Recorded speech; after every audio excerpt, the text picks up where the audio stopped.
অনিতা রান্নাঘরে আজকে হবে ইলিশ মাছের ঝোল, বেগুন দিয়ে ইলিশ মাছের ঝোল। তো আমি তেলটা বসিয়ে দিয়েছি, কেন তেলটা ভালো করে গরম না হলে মাছটা ভাজা যাবে না। তো আমি মাছটাতে নুন হলুদ মাখিয়ে রেখেছি। এবার আমি এই মাছটাকে দিয়ে দেবো।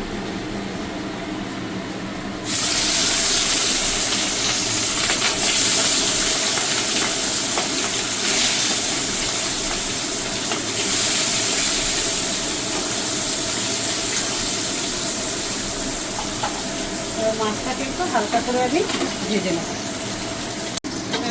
মাছটা আমার ভাজা হয়ে গেছে, কারণ মাছটা তো বেশি ভাজবো না, হালকা ভাজলাম। মাছটাকে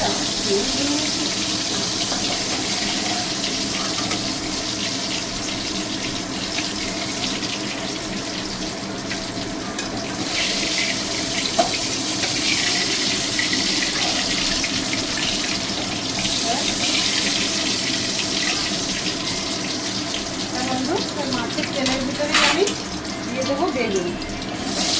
বেগুনটা একটু নুন হলুদ দিয়ে ভেজে নেব।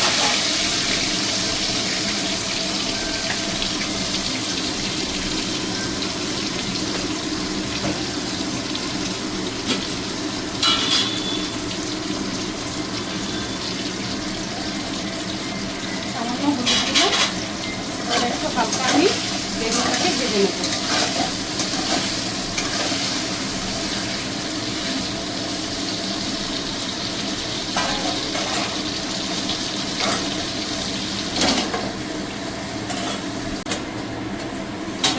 আমার বেগুনটাও ভালো করে ভাজা হয়ে গেছে।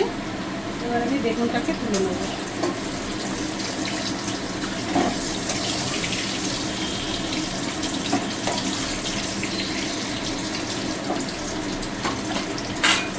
আমি একটু তেলটা একটু তুলে নেব, অনেকটা তেল হয়ে গেছে।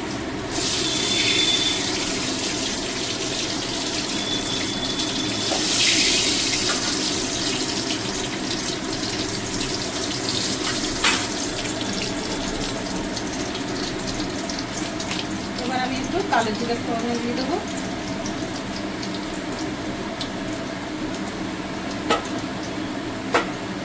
এবার আমি এখানে দেবো সর্ষে আর কাঁচা লঙ্কা বাটা। আমি জল দিয়ে ডুবে রেখেছি, কিন্তু এটার আমি এই ইটা দেবো না।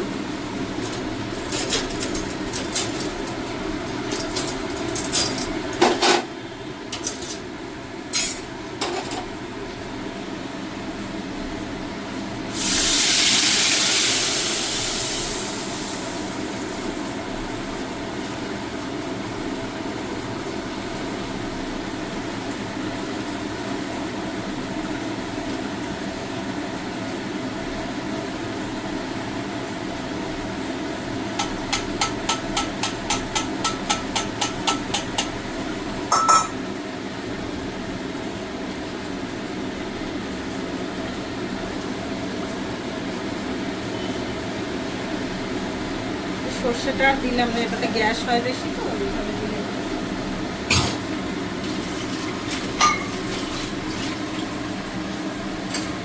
আর একটুখানি জল দেবো।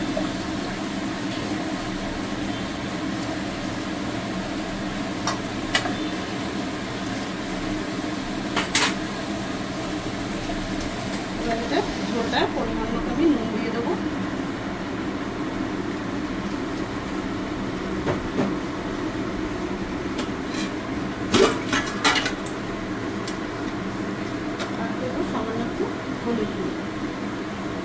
চাইলে লঙ্কা গুঁড়ো দেবেন, না তো দেবেন না, আমি একটু সামান্য একটু দিলাম।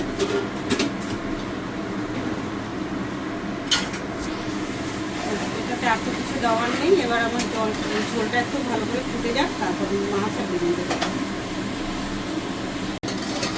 হ্যাঁ বন্ধু, ঝোলটা আমার ভালো করে ফুটে গেছে। এবার আমি মাছ আর বেগুনটা দিয়ে দেবো।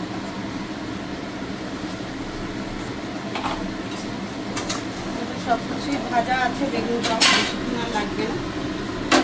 এবার দিয়ে দেবো মাছ।